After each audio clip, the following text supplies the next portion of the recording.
doing? I hope you're fine. Okay, in this video we're going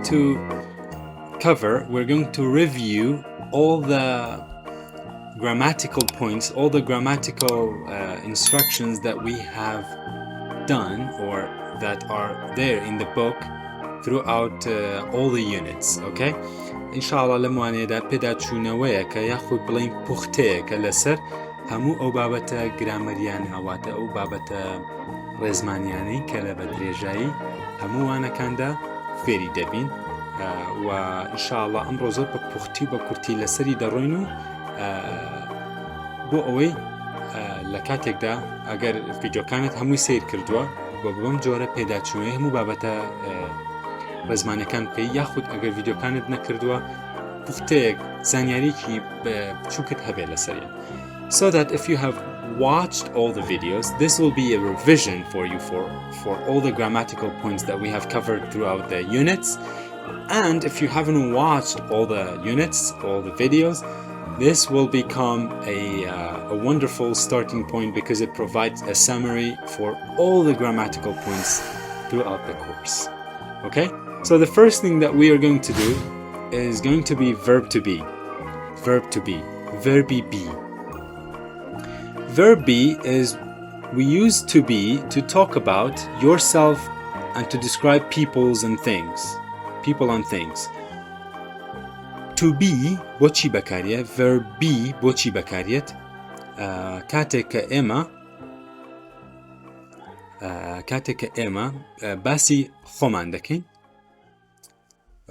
و وەصفی کەسانی دیکە دەکەین یاخود وەصفی شتەکان دەکەین واتە verb to be بۆ وەصفە بە زۆری be بۆ وەصفە بیش چییە؟ be is are. Okay? be چییە؟ is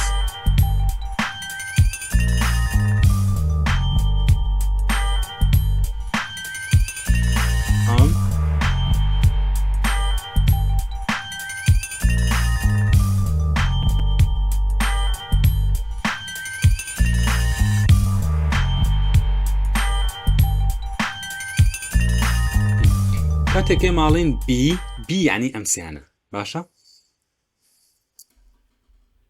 I چی بۆ دەبێ؟ ئەمەی بۆ دەبێ you are ی بۆ دەبێ he is she is it is we are you are they are ئەمە کاتێک ئەرێبێ ئەگەر نەرێبێ I am not.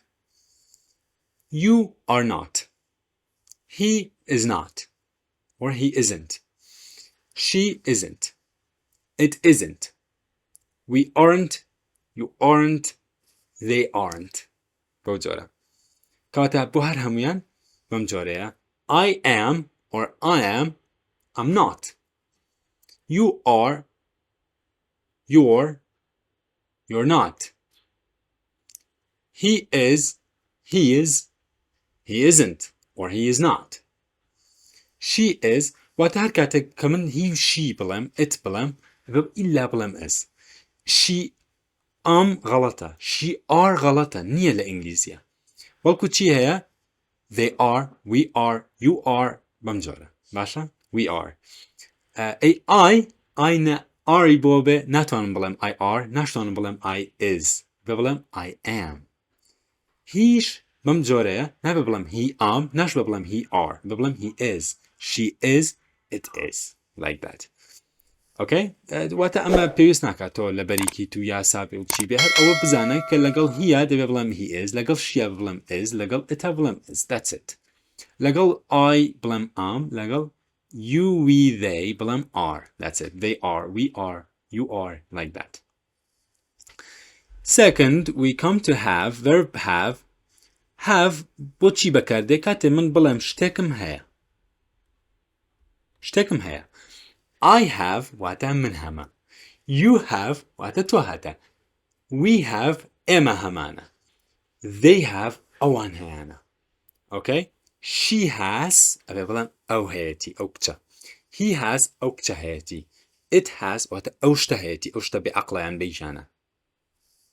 باشە بمجۆرە نێگەتیڤەکەی چییە؟ نێگەتیڤەکەی بە بڵێم I don't have ناتوانم بڵێم I have not I have not جایە ئەوە غەڵەتە نێگەتیڤەکەی ئەوەیە کە بڵێم چی I don't have You have You don't have He has He doesn't have She has She doesn't have It has It doesn't have We have We don't have You have You don't have They have They don't have بەم جۆرە ئەوەی کە گرنگە بزانی ئەوەیە کە هەموو جارێک هی و شی و ئت جیاوازە بە زۆری لێرە ئەمش هی و شی و ئت جیاواز بوو چکە هی ئزی بۆ بوو شی ئت ئزی بۆ بوو لێرەیە هازی بۆ بێ لە جیاتی have بێ بە هاز و لە جیاتی don't لێرەش doesn't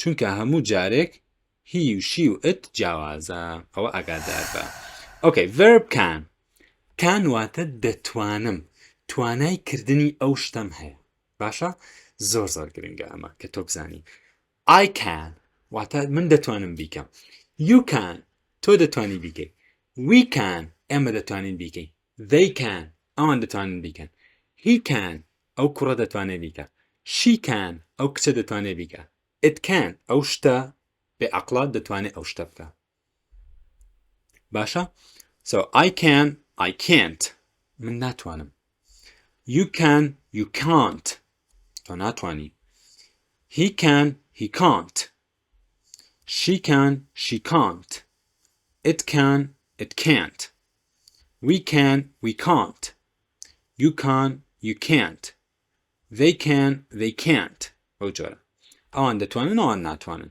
تۆ دەتوانی تۆ ناتوانی من دەتوانم تۆ ناتوان من ناتوانم بەم جۆرە واتە کاتێک تۆ دەتوانی شتە بکەی دەڵێ I can ناتوانی دەڵێ I can't ئەو جۆرە Okay the present simple باسی present simple لە unity بیستەکانە لەوێ هەمانە بۆ شتانێک دەبێ کە هەموو کاتێک دەیانکەین هەموو ڕۆژێک شتانێکی دووبارە بووەوە No, it's Unit 25. لە Unit 25 دەیخوێنین ئینشاءالله. Use the present simple to talk about opinions or things people do every day. کاتێ باسی ئەو بیرۆکانە دەکەین کاتێ باسی ئەو شتانە دەکەین کە خەڵکی هەموو ڕۆژێک دەیان کات. باش. بۆ منە دەڵێن چی؟ I like I don't like. You like you don't like. He likes he doesn't like. She likes, she doesn't like. It likes, it doesn't like. We like, we don't like. You like, you don't like. They like, they don't like.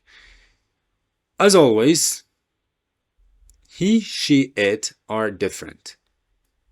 He, she, it دائما جوازن بمجورة چونکە ئێسی وەرگرتووە جا ئەمانە هەمووی بە وردی باس کراوە بەس ئەمە پوختەیەکە ئەوە زۆر گرنگە بزانین کە لەگەڵ هی و شی و ئتایە خود تاکە ئێس وەرەگرێت کارەکە و لە نێگەتیڤیشا دەبێ بڵێن doesn't نابێ بڵێن don't okay present continuous ئەوەیە کە ing پێوەیە ing بۆ زیاد کراوە ing بۆ چییە present continuous to talk about things that people are doing now باسی ئەو شتانە دەکەین کە خەڵکی ئێستا دەیکەن باسی ئێستا دەکەن okay so what do we say I am walking I'm walking you are walking you're walking he is walking he's walking بەم جۆرە I am walking واتە من پیاسە دەکەم من بە پێ دەڕۆم I'm not walking من پیاسە ناکەم واتە من بە پێ ناڕۆم بەستی ئەوەیە you are walking you are not walking تۆ بە پێ ناڕۆ you aren't walking he isn't walking she isn't walking بەم جۆرە زۆر گرنگە کە ئەمەش بزانین he و she و it جیاوازەکان لێرە ئەوەیە کە ئەوە ئزی بۆ دەبێ ئەوانی دیکە ئاڕیان بۆ دەبێ ئایش ئەمی بۆ دەبێ و لە نەرێشە لە نێگەتیڤە تەنها نۆت ئەچێتە سەری you aren't he isn't she isn't it isn't you aren't بەم جۆرە okay part 6 لە بەشی شەشەمدا باسی وشە پرسەکان دەکەین. question words وشەی پرس. وشە پرسەکان زۆر گرنگن و پێشان دەوترێت WH words WH questions وشە WHەکان چونکە زۆربیان بە WH دەست پێ دەکەن تەنها کەمێکی نەبێ. یعنی لێرەدا هەر هەمووی WH بەس ئەمە نەبێ لەگەڵ ئەمەیە کە بە WH دەستی پێ نەکردووە بەس H. باش WH واتە W and H starts بەنی بە PTWH دەست پێ دەکات. بەهەرحاڵ ئەم پرسیارانە بەکاردێنین. We use the words such as what, who, where and when to ask that can't be answered with yes, no. ئەم وشە پرسانە بەکاردێنرێن بۆ پرسیارگەلێک کە ئێمە بە yes و no ناتوانین جواب بدەینەوە. چونکە پرسیار لە شتێکەکە، پرسیار لە شوێنێک دەکات، پرسیار لە کاتێک دەکات، پرسیار لە هۆکارێک دەکات. واتە تۆ ناتوانی بڵێ yes no نەخێت، بەڵکو دەبێ زانیاری زیاتر بدەیت. زۆر باشە. یەکەم what's that واتە چی؟ ئەوە چییە؟ بەڵکو وشەی پرسە لە شت، پرسیارە لە شت. What's that? It's a crocodile. ئەوە تیمساحە. Which واتە کامیان. Which animal is big? کام ئاژەڵە گەورەیە. The dog is big. سەگەکە گەورەیە. کاتە تۆ دەڵێ کامیان ئەو ناتوانێت بڵێ yes no بەڵکو دەبێت بڵێ ئەوەیان سەگەکەیان. Who واتە کێ؟ پرسیارکردنە لە کەس. Who's that? ئەوە کێیە؟ It's Ben. ئەوە بێنە. Whose واتە کێ خاوەنی ئەم شتەیە. Whose camera is this? ئەم کامێرەیە هی کێیە؟ It's mine. ئی منە. When بۆ پرسیارکردنە لە کات. When do you go to school? I go to school in the morning. چ کاتێک تۆ دەچی بۆ قوتابخانە؟ کاتێک پرسیار بکەین لە کات دەبێ بڵێم when. I go to school in the morning. بەیانیان دەچم بۆ قوتابخانە. Okay. Where بۆ پرسیارکردنە لە شوێن. Where. Where's the cat? پشیلەکە لەکوێیە؟ It's under the table. لە ژێر مێزەکەدایە. How واتە چۆن. How are you واتە چۆنی. چۆنی تۆ چۆنی. Okay لێرە لێرە دەڵێ how old. ئەگەر بڵێ how are you واتە تۆ چۆنی. بەس لێرە دەڵێ how old are you واتە تەمەنت چەندە. We say I'm 9 years old. من تەمەنم 9 ساڵە. How many واتە چەندە ژمارەی دەوێ. How many ducks are there? How many ducks are there? چەند مراوی لەوێیە. There are 5. 5 دانەی لێیە. Why واتە بۆچی پرسیارکردنە لە هۆکار. Why do you like soccer? It's fun. بۆچی تۆ حەزت لە تۆپی پێیە؟ چونکە خۆشە، چێژبەخشە. Okay? واتە پێویستە هۆکارەکەی پێ بڵێ. And that's all for this part. Let's move on. Okay. شتگەلێکی دیکە کە تۆ زۆر گرنگە بیانزانی ئەویش ئەمەیە. G7 irregular plurals. تاک و کۆمەڵێ. singular واتە تاک. plural واتە کۆمەڵێک شتە کە لە یەک دانە زیاتر بێت. Okay. Most plurals are formed by adding s or es. زۆربەی تاک و کۆکان واتە تاکەکان بە چی دەبن بە کۆ بەوەی کە ئێسێک زیاد بکەین یاخود es. بەڵام s es. However, some plurals are irregular and are spelled differently and they don't change at all. واتە هەندێکیان جیاوازن واتە پەیڕەوی ئەو یاسایە ناکا کە تۆ ئێسی بۆ زیاد بکەیت ناتوانانی ئێسی بۆ زیاد بکەی بەڵکو بە تەواوەتی وشەکە دەگۆڕێ یاخود هەندێک گوشەش هەیە هیچ ناگۆڕێ ینی some words don't change at all هیچ شتێک ناگۆڕێت تاکو کۆکەی یەک شتە okay let's see بابزانین ئەم وشە شازانە چین وەکو چی ماوس مایس مشک مشکان مشک مشکان مشک ماوس مایس کۆکەیەتی واتە دەبینی ئێسی وەرنەگرتووە چکە شازە توث دان تیث دانەکان ددانەکان ئۆکەی کۆکەی دەبڵ ئۆکە گۆڕاوە بە دەبڵ ئی ئەوە جیاوازەکەیەتی فوت واتە یەک پێ فیت واتە هەردوو پێ واتە کۆیە دەبینی جیاوازە child واتە یەک منداڵ children children واتە منداڵەکان دەبینی ren چۆتە سەری ren بەم جۆرە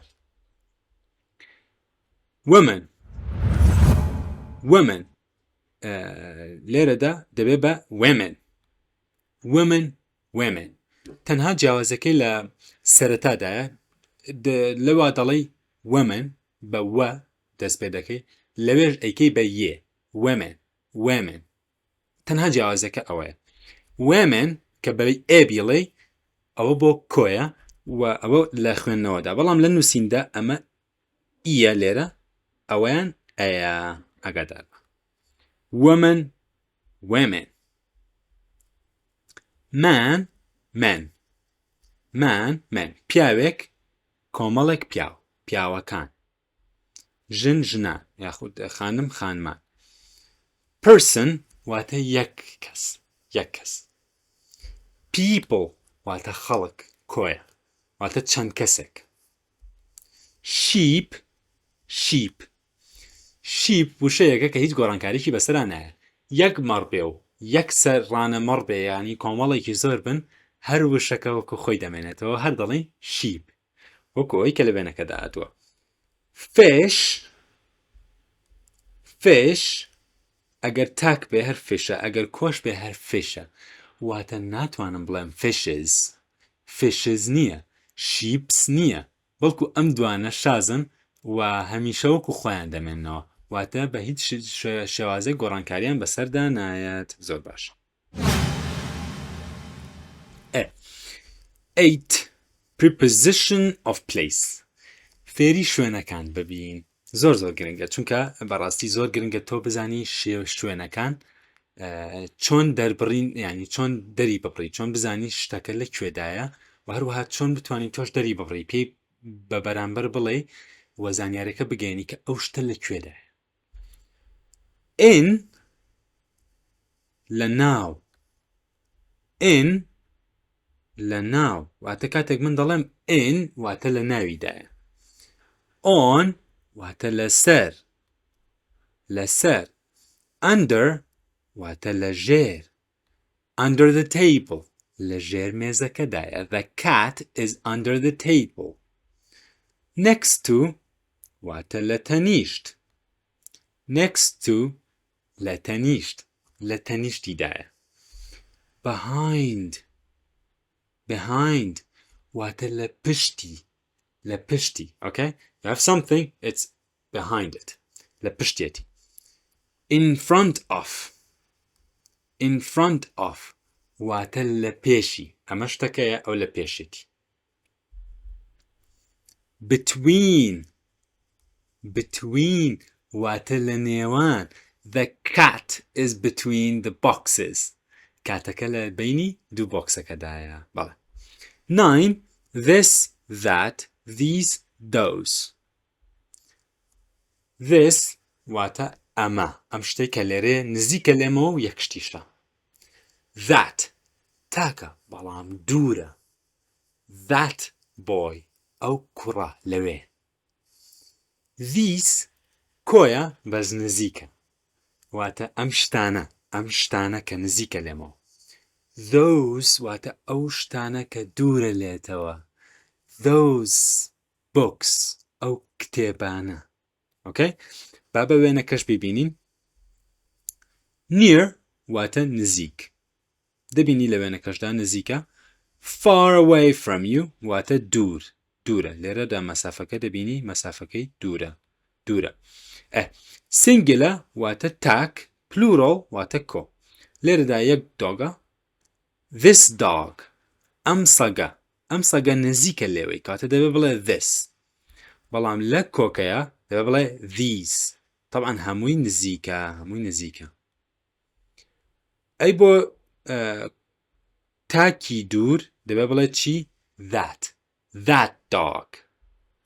dog ئەگەر کۆ بێ بڵێ چی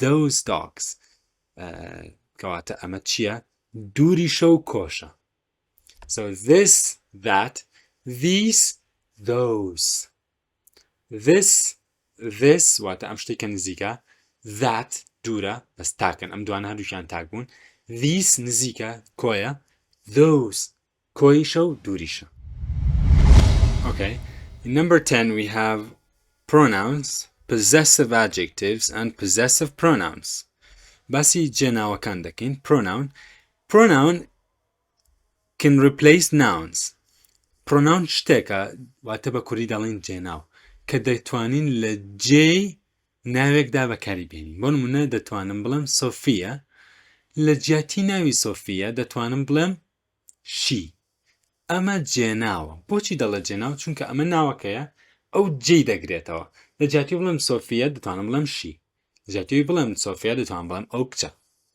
ئەو کچە هەر جێ هەردووانی واتاکەی هەر هەمان شتە ماناکەی هیچ نەگۆڕاوە ئۆکەی بەمانە دەڵێن جێناو هەیە دەتوانێت شوێنی ناوێک بگرێتەوە هەیە دەتوانێت شوێنێک بگرێتەوە واتە جێگەیەک یاخود دەتوانێت لە شوێنی شتێکدا دای بنین یعنی بخینە جێی شتێک کە لە وشەیەکدا هەیە بەو جۆرە لە ڕستەکەدا جێی ئەو دەگرێت پێی دەوترێت جێناو واتە جێگرەوەی ئەو شتە زۆر باشە ئەگەر بکەر بێ پێی دەڵێن subject pronoun واتە جێناوە بکەریەکان کاتێک بۆن مناڵی تۆ Sophia is happy is she happy she is happy بەم جۆرە سۆفیا دڵخۆشە دەتوانم بڵێم ئەو دڵخۆشە ئەو وشەی ئەو جێی ئەوی گرتێتەوە جێی سۆفیای گرتێتەوە باشە بەم جۆرە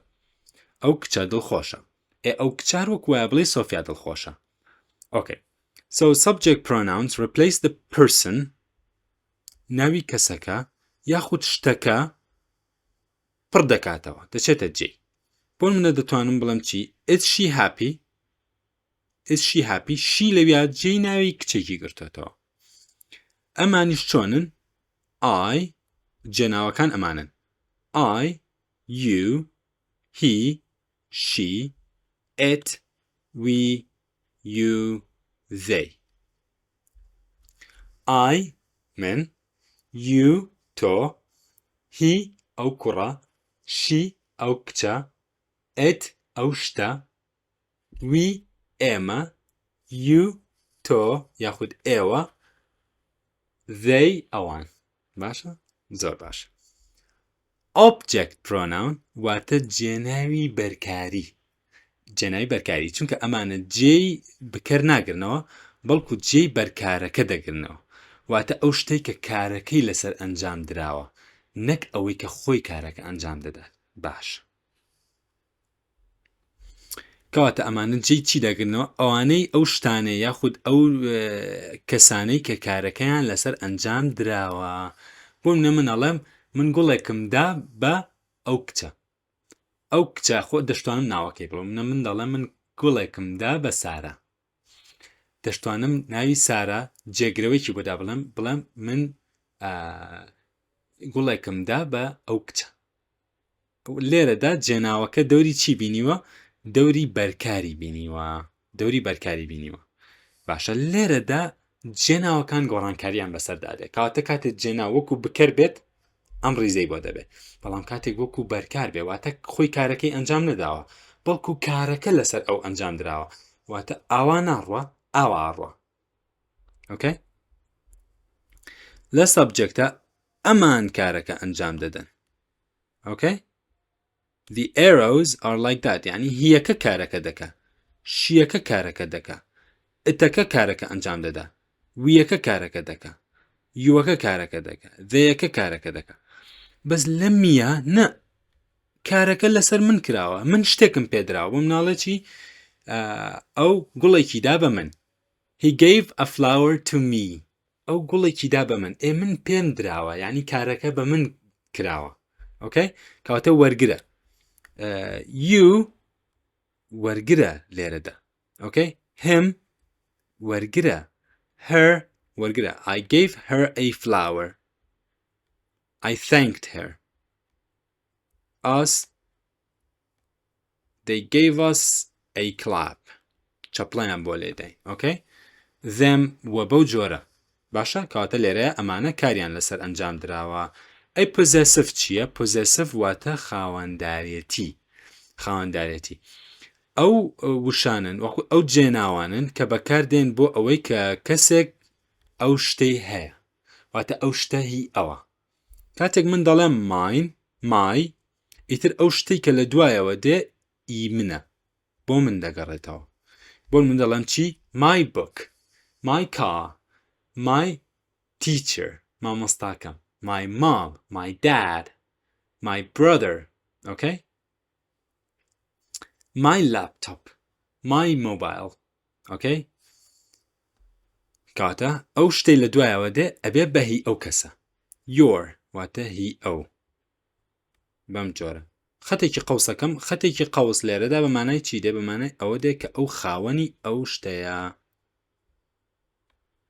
her book, its book, our book, your book, their notebook. واتە دەفتەری ئەوان. their یعنی هی ئەوان. باشە؟ بەم جۆرە. ئەمە possessive adjective واتە بۆ ئەوەیە کە تۆ بزانی ئەو شتە هی کێیە. باش. When we use a possessive pronoun, you don't need to use the noun. ئەمە کاتێک کە شتەکە بڵین، بۆ مناڵە کتێبەکەی من، جانتاکەی تۆ، بۆ نمونە مامۆستاکەی ئەو. بەڵام کاتێکە نەمانەوێت شتەکە بڵین، هەر بڵین هی تۆیە، هی ئەوە، هی خۆمە، هی خۆیەتی، هی ئەوانە. کاتێککە ئەمە بڵێم ئەمجار ئەم کاتە ئەبێ possessive pronoun بەکاربێنم. ئەمانە جێناوێکن کە نەک جێی کەسەکە دەگرێتەوە، بەڵکو جێی شتەکەش دەگرێتەوە. It's mine واتە هی منە. ئیتر ئەو شتە دیارە کە ئەو کەسە خۆی دەزانێت چییە. It's mine. ئەمەیان لە ژێرەوە.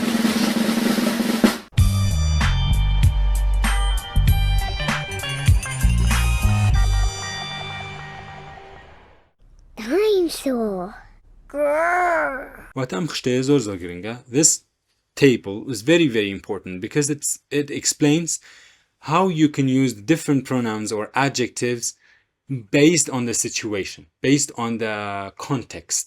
بەپی ئەو موقعەی کە تۆ تایە بەکارهێنی وی بزانی ماناکەی چییە و چۆن بەکاردێ و ئاماژە بە چیەکە. Okay? Very very important. So if you understand these things, بەس ئەگەر بتوانی ئالەمانە تێبگەیت، ئیتر لە قوتابخانە هیچ کێشەت نامێنێ. Okay? زۆر باش. Conjunctions واتە ئامرازەکانی پەیوەندی. ئامرازی پەیوەندی. ئامرازی پەیوەندی چییە؟ ئەو شتەیە کە دوو شت ئەلکێنە پێیەکەوە. بۆ مناڵە چی؟ من حەزم لە سێ و پرتەقاڵە. I like oranges and apples. Okay? دوو بەش لینکەکە پێیەکەوە. ئەینووسێنێ پێیەکەوە. Okay? Conjunctions ئەوانن کە دوو بەش دەلکێنن بەیەکەوە، وەکو چی؟ وەک and, but, or. باشە؟ joinەکەن. دوو part joinەکەن بەیەکەوە. Words that join two statements together. دوو دەربڕین بەیەکەوە دەلکێنن بەیەکەوە. We use and to join words in a positive statement. کاتێک شتێک ئەرێ بێ پێویستە بە and بیان بکێنن بەیەکەوە. بۆ نمونە من حەزم لە شتێکە، حەزم لە شتێکی تریشە. حەزم لە مۆز و پرتەقاڵە. So I say I like oranges and bananas. چونکە حەزم لە هەردووکیانە دەبێ بڵێم and. کە هەردووکی ئەرێ پۆزیتیڤە. But بەڵام but بۆچی بەکارێت to join a positive statement وشەیەکی ئەرێ ڕستەیەکی ئەرێ وەکو بەشێکی ئەرێ لەگەڵ بەشێکی نەرەیە جوینکین لەیەکەوە حەزم لە پرتەقاڵە بەس حەزم لە مۆز نییە so I say what I like oranges but I don't like bananas I like oranges but I don't like bananas okay ئەوەش but ئەی or چییە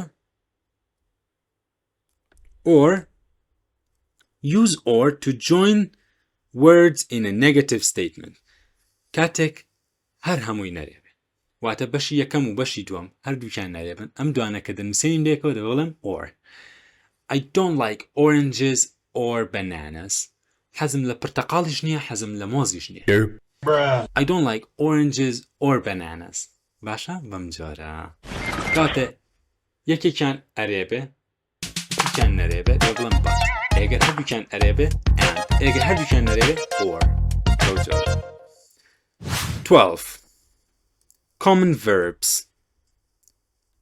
کردارە زۆر باوەکان کارە زۆر باوەکان ئەو کارانەی یاخود ئەو ڤەربانەی کە تۆ زۆر پێویستە پێیان دەبێت واتە هەمیشە تۆ ئەم کردارانە بەکاردێنی ئەم کارانە بەکاردێنی ئەم وشانە بەکاردێنی they're very important they're very common okay they're very frequent زۆر دووبارە دەبنەوە هەمیشە دووبارە دەبنەوە تۆ هەمیشە پێویستە پێیانە زۆر گرنگە ئەمانە بزانی چۆن بەکاردێن و ماناکانیان بزانی لی تێبگەی بزانی بەکارێنبێنی okay so these words are very important in order to be able to understand them and also to be able to use them while speaking or writing لە کاتی قسەکردن و نووسینا بتوانی ئەمانە بەکاربێنی چونکە ئەمانە زۆر کامنن واتە زۆر دووبارە بووەوەن و زۆر frequentن واتە زۆر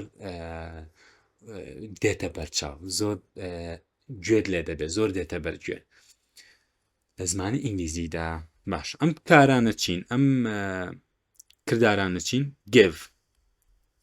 give واتە پێی بدە پێدان please give me that book تکایە ئەو کتێبم پێ بدە give me the pen give me the pencil ئەو قەڵەمەم بدەرێ okay give me the flower گوڵەکەم بدەرێ بەو جۆرە hold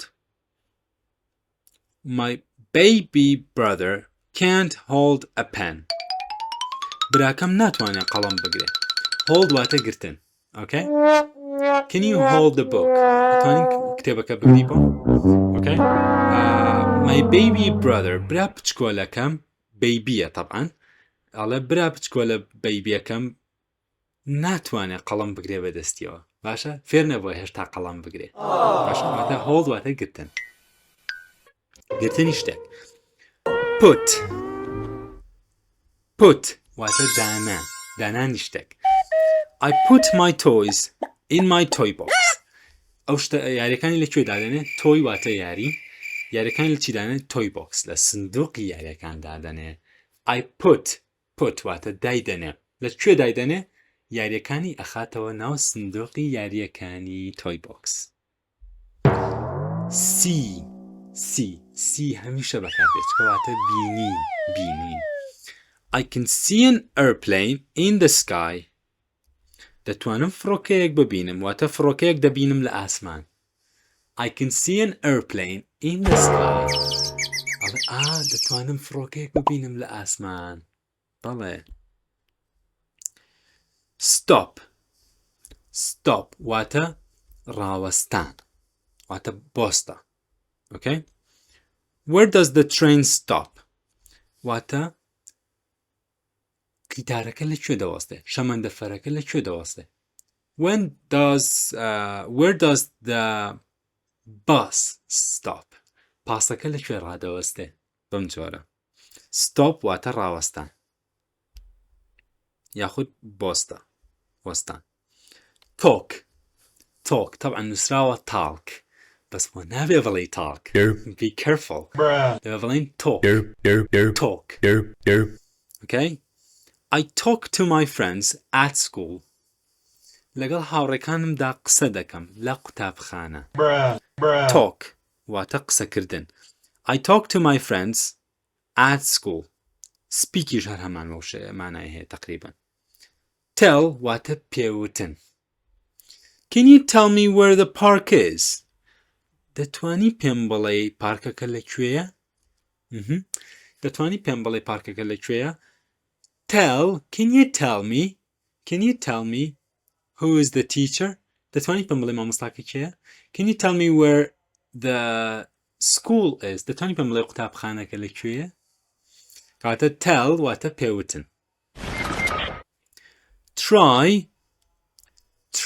واتە هەوڵدان بۆ شتێک. I try to speak English every day. I try to speak English every day. Try. خۆی try بەس بە زۆری بەتایبەت لە ئەمریکیە لە زمانی ئینگلیزی و شێوەزاری ئەمریکیدا نییە بەبە train. Okay? This way. I try to speak English every day. Okay? I try to speak English every day. هەوڵ دەدەم هەموو ڕۆژە بە ئینگلیزی قسە بکەم. کاتە ئەم قسەیە بکە. بەدایە بڵێ I try to speak English every day. حەز دەکەم هەموو ڕۆژێک واتە هەوڵ دەدەم هەموو ڕۆژێک بە ئینگلیزی قسە بکەم. That's it. I try to teach you English every day. نیش هەوڵ دەدەم هەموو ڕۆژێک فێری ئینگلیزی بکەم. That's it. Thank you very much indeed. This is the end of the grammar summary. ئەمەش پوختە و کورتەی بابەتە ڕێزمانیەکانی ئەم کۆرسە بوون. هیوادارم سوودی بۆت هەبوو بێت. دەتوانی لە پێش تاقیکردنەوەکاندا کاتێ لە قوتابخانە تاقیکردنەوەت هەیە سەیری ئەم ڤیدیۆی کورتکراوەیە بکەیت، ئەم پوختەیە بکەیت، هەموو گرامەری ئینگلیزیت بیرکەوێتەوە لە قوتابخانە نمرەیەکی زۆر بەرز بەدەست بهێنیت. کاتێکی خۆش، خوات لەگەڵ. Have a good time. بەردەوام دەبی ئینشاءالله. باشە؟ تۆش لەگەڵ من بەردەوام بە. هیوان باشیتە. Peace out.